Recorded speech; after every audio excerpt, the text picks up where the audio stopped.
नमस्कार दोस्तों, इस वीडियो में बात करूंगा कि डब्ल्यूडी के चलते किस तरह से उत्तर भारत के भागों में मौसम बदलता है और आने वाले दिनों में क्या संभावनाएं डब्ल्यूडी को लेकर लग रही हैं। डब्ल्यूडी यानी वेस्टर्न डिस्टर्बेंस, जिसे हिंदी में पश्चिमी विक्षोभ कहते हैं, ये दरअसल कोई ऐसी चीज़ नहीं है जिसको हम किताबी भाषा में समझे। सामान्य भाषा में अगर मैं कहूँ तो ये सिर्फ पश्चिम से आने वाली हवाएं हैं जो उत्तर भारत के पर्वतीय क्षेत्रों की तरफ हवाएं लेकर के आती हैं, नमी वाली। और इन नमी वाली हवाओं के कारण यहाँ पर देखिए, यहाँ पर एक्टिविटी होती है, गतिविधियाँ होती हैं, बादल बनते हैं, वो बादल जिनसे बर्फ़ पड़ती है, मैदानी इलाकों में बारिश होती है। तो अभी क्या सिचुएशन है, इस समय परिस्थितियाँ क्या हैं यहाँ पर, उसकी भी बात करेंगे।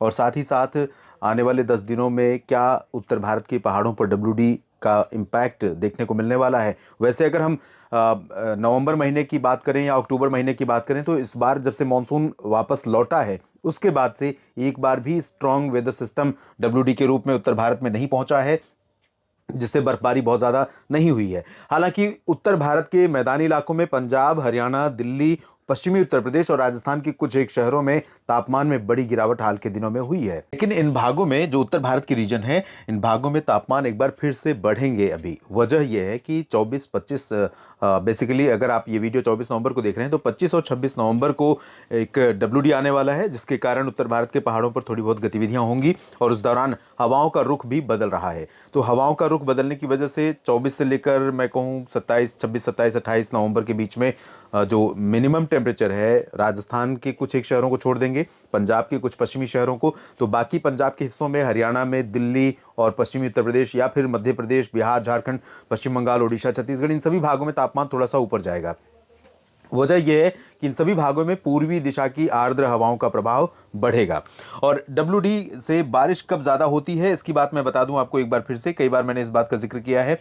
ये है मेडिटेरेनियन सी। भारत की बात अगर करें तो भारत यहाँ पर है, मेडिटेरेनियन सी यानी भूमध्य रेखा, भूमध्य सागर ये रहा, कैस्पियन सी ये रहा। कैस्पियन सी से ज़्यादा सपोर्ट नहीं मिलता, अब मेडिटेरेनियन सी का ही मुख्य रोल रहता है, यानी भूमध्य सागर का ही मुख्य रोल रहता है, मुख्य भूमिका रहती है। इसके अलावा बहुत अहम एक रिसर्च हाल ही में आई थी जिसमें ये कहा गया था कि पॉजिटिव नाउ यानी नॉर्थ अटलांटिक ओसिलेशन, ये जो पॉजिटिव सिचुएशन बनती है उस दौरान भारत में आने वाले पश्चिमी विक्षोभ ज़्यादा प्रभावशाली हो जाते हैं। ये होता कब है? ये अफ्रीका और अमेरिका के बीच का अटलांटिक महासागर है और इसमें उत्तरी क्षेत्रों की तुलना में थोड़ा सा नीचे, यहाँ पर जब हाई प्रेशर होता है, ऊपर लो प्रेशर होता है, तब यहाँ पर पॉजिटिव नॉर्थ अटलांटिक ओसिलेशन की सिचुएशन बनती है। और इस दौरान जो यहाँ से चलने वाली जेट स्ट्रीम है, आमतौर पर जेट स्ट्रीम की जो दूरी है वो भारत के ऊपर से रहती है काफ़ी, और हाइट भी इनकी ज़्यादा होती है ज़मीन से, और ये धरती की सतह से। और यहाँ से जब ये सिचुएशन बनती है तब ये हवाएं थोड़ा सा नीचे की तरफ से होकर आने लगती हैं और यहाँ से उठने वाले मॉइस्चर को सपोर्ट करने लगती हैं। जो भूमध्य सागर से उठने वाला मॉइस्चर है, नमी है, उसको सपोर्ट करने लगती हैं और ये डब्ल्यूडी के साथ भारत के ऊपर पहुँचता है और यहाँ पर भारत में अच्छी एक्टिविटी देखने को मिलती है, जो अभी अक्टूबर में नहीं दिखी है, नवंबर में नहीं दिखी है। यानी कि यहाँ पर पॉजिटिव ओसिलेशन नहीं है नॉर्थ अटलांटिक ओशन में, और ये जब तक नहीं डेवलप होगा तब तक भारत में बहुत व्यापक बर्फबारी होने की संभावना नहीं है। लेकिन नवंबर के आखिर में, दिसंबर की शुरुआत में संभावनाएं बन रही हैं। उसकी वजहें अलग अलग हैं। सबसे पहले बात मैं करता हूं कि टेम्परेचर में जो गिरावट होती है भारत के उत्तरी शहरों में या भारत भर में, उसकी वजह क्या है? बेसिक उसका रूल है, आप जानते ही होंगे कि हमारी जो धरती है वो थोड़ा सा टिल्टेड है, या आप देख सकते हैं इस तरह से झुकी हुई है और इसी तरह से धुरी इसकी रहती है, चाहे ये इस दौर में हो या यहाँ पर समर सीजन में हो या फिर ऑटम सीजन में हो। तो इक्विनॉक्स, ऑटम इक्विनॉक्स का जब समय होता है तो इस दौरान जो धरती है इसका जो उत्तरी गोलार्ध है, आप ये समझिए इस तरह की धरती है और यहाँ से इसको आधे में बांट दीजिए तो ऊपर का जो हिस्सा है उसकी ये किसी तरह से घूमती रहेगी, 24 घंटे में घूमती रहेगी, दिन और रात में। और लेकिन जो समय रहेगा इसका विंटर का, उस दौरान ही इसकी दूरी ऊपरी वाले जो गोलार्ध की का हिस्सा है उसकी दूरी सूरज से काफ़ी ज़्यादा रहेगी। और इसी वजह से धीरे धीरे जैसे पृथ्वी जब दूर जा रही है अपना चक्कर लगाने के क्रम में सूरज का, क्योंकि गोला चक्कर नहीं लगाती ये अंडाकार में चक्कर लगाती है, आप देख सकते हैं। तो जब ये आगे मूव कर रही होती है, अक्टूबर नवंबर का महीना आता है, उस दौरान धीरे धीरे इसकी दूरी बढ़ने लगती है। सूरज जब दक्षिणायन होने लगता है, जिसे कहते हैं हम, साउदर्न हेमिस्फीयर में जाने लगता है, यानी इस तरफ नज़दीक होने लगता है तो ऊपर की तरफ टेम्परेचर में गिरावट आने लगती है। भूमध्य रेखा के ऊपर के जितने भी देश हैं, जिसे उत्तरी गोलार्ध वाले यानी नॉर्थ हेमिस्फीयर के देश मानते हैं हम, ज़्यादातर देश उसी ऊपर की तरफ ही हैं, क्योंकि नीचे सिर्फ ऑस्ट्रेलिया और अफ्रीका या कुछ एक छोटे छोटे देश, आइलैंड वाले देश हैं, बाकी देश ऊपर की तरफ ही हैं। और इन भागों में जो है टेम्परेचर में गिरावट आने लगती है और मौसम ठंडा होने लगता है पूरे ग्लोब पर। तो ये फंडा है तापमान में गिरावट का। एक तो ये कारण है, दूसरा कारण है पश्चिमी विक्षोभ, और जिसके कारण यहाँ पर हमें तापमान में गिरावट देखने को मिलती है।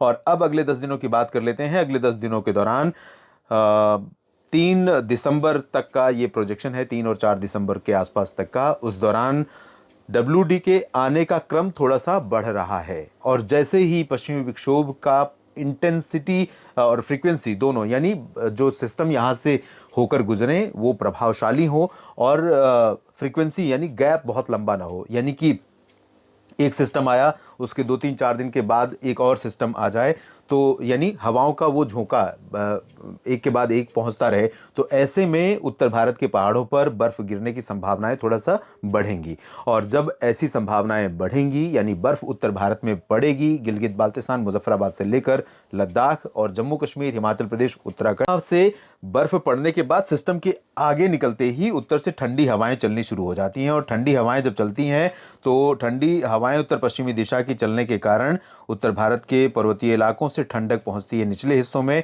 और यहाँ पर मैं आपको दिखाऊंगा कि किस तरह से हवाएं अपना असर दिखाती। ये जो हवा आप देख रहे हैं, पूरा इंडो गैंगेटिक प्लेन्स यानी गंगा का मैदानी बेल्ट, ये वाला रीजन फिर से तापमान में गिरावट लेकर के आता है। ये है नेपाल का हिस्सा, ये उत्तराखंड, हिमाचल और जम्मू कश्मीर, नीचे का पूरा रीजन आप देख रहे हैं राजस्थान और पंजाब, हरियाणा, दिल्ली, उत्तर प्रदेश और बिहार, झारखंड, पश्चिम बंगाल का क्षेत्र। तो इन सभी भागों में जब WD बर्फबारी देने के बाद आगे मूव करता है, उसके बाद यहाँ से ठंडी हवाएं चलनी शुरू होती हैं। ये हवाएं बहुत काम की होती हैं, क्योंकि इन हवाओं के प्रभाव से, और ये वो उस हवा का जिक्र मैं कर रहा हूं जो सरफेस पर चलती है, सतह पर चलती है, जिसे हम आप महसूस करते हैं। तो इस हवा के चलते टेम्परेचर में गिरावट न सिर्फ होती है बल्कि एटमॉस्फेयर क्लीन हो जाता है, खासतौर पर लोअर ट्रोपोस्फियर का। जैसे ही एटमॉस्फेयर क्लीन होगा तो धूप, यानी कि सर्दी का महीना हो, कड़ाके की ठंड पड़ रही हो, और उस दौरान कोहरा छटते ही, कोहरा जैसे ही छटे, एक इन हवाओं में खासियत और होती है कि ये हवाएं ज़्यादा देर तक कोहरे को टिकने नहीं देती, क्योंकि ड्राई होती हैं। तो भले ही टेम्परेचर 0 डिग्री के आसपास पहुंच जाए, लेकिन उसके बावजूद कई बार होता है कोहरा नहीं पड़ता है, और सुबह 7:30 बजे, 8 बजे के बाद से इस पूरे रीजन में चमकती धूप देखने को मिलने लगती है। मौसम अभी आने वाले समय में रबी फसलों के लिए बहुत ज़रूरी है, बहुत काम का है, और ऐसी उम्मीद बन रही है कि इस तरह का मौसम हमें दिसंबर की शुरुआत में देखने को मिल सकता है, और इस तरह से किसान भाइयों के लिए बड़ी राहत हो सकती है। लेकिन मध्य प्रदेश, छत्तीसगढ़, ओडिशा के लिए अभी बहुत ज़्यादा टेम्परेचर में गिरावट की संभावना सभी जगहों पर नहीं दिख रही है। हालांकि हवाएं थोड़ा थोड़ा पहुंच ही रही हैं पूर्वी उत्तरी दिशा की, जिसकी वजह से तापमान में गिरावट हो रही है। इस बीच जिस सिस्टम का जिक्र मैं कर रहा था कि WD उत्तर भारत में आएगा और बर्फबारी होगी, उसके अलावा पूरब से कुछ हवाएं पहुंचेंगी। तो पूरब में, क्योंकि आपने देखा होगा इससे पहले एक वीडियो जिसमें बात की है कि अरब बंगाल की खाड़ी पर एक नया सिस्टम विकसित होने वाला है, और नवंबर के आखिर से पहले ही वो स्ट्रॉन्ग वेदर सिस्टम बन जाएगा। तो उसकी हवाएं भी यहाँ से चलनी शुरू होंगी, और उसकी हवाएं जब चलनी शुरू होंगी, यहाँ पर आप देख सकते हैं इस तरह से पूर्वी दिशा की हवाएं, तो ये हवाएं थोड़ा सा इम्पैक्ट डालेंगी उत्तर भारत के पहाड़ों पर भी। ये थोड़ी थोड़ी नमी का जो प्रवाह है, फ्लो है, वो आगे बढ़ते हुए यहाँ पर जब ऐड होगा, तो नमी बढ़ने के कारण हिमाचल प्रदेश, उत्तराखंड, जम्मू कश्मीर, इन भागों में जैसे ही पश्चिम से थोड़ी नमी मिलेगी WD की, पूरब से इन हवाओं की नमी मिलेगी, और यहाँ पर गुजरात के ऊपर मौसमी सिस्टम डेवलप होगा, तो निश्चित तौर पर पहाड़ों पर मौसम सक्रिय हो जाएगा और कई जगहों पर बर्फबारी होने की संभावनाएं बनेगी। इसके साथ साथ मध्य भारत और दक्षिण भारत के क्षेत्रों में आने वाले समय में बारिश होने की संभावनाएं अलग अलग कारणों से बन रही हैं। ये देखिए हवा किस तरह से प्रबल हो रही है पूरे साउथ पेनिनसुलर रीजन पर, including central portion of the country, और साथ ही साथ सर्कुलेशन बनने जा रहा है गुजरात के ऊपर। तो गुजरात, मध्य प्रदेश, महाराष्ट्र, इन भागों के साथ साउथ पेनिनसुलर रीजन में लगभग सभी जगहों पर बारिश होने की संभावना है। उत्तर प्रदेश पर भी आने वाले दिनों में नवंबर के आखिर और दिसंबर की शुरुआत में बारिश हमें देखने को मिल सकती है। साथ ही दिल्ली, हरियाणा, पंजाब पर भी कुछ इलाकों में मौसम सक्रिय होगा। राजस्थान में भी बारिश की संभावनाएं बन रही हैं। इस वीडियो में फिलहाल इतना ही। आप लगातार बने रहिए, जानकारियां आपके साथ शेयर करते रहेंगे और कमेंट बॉक्स में अपनी प्रतिक्रिया अपने क्षेत्र के मौसम के बारे में ज़रूर बताइए। धन्यवाद। अगर ये वीडियो आपको पसंद आया है तो इसे लाइक ज़रूर करें। अगर चैनल अभी तक सब्सक्राइब नहीं किया है तो कर लें और नोटिफिकेशन पाने के लिए बेल आइकन भी दबा दें।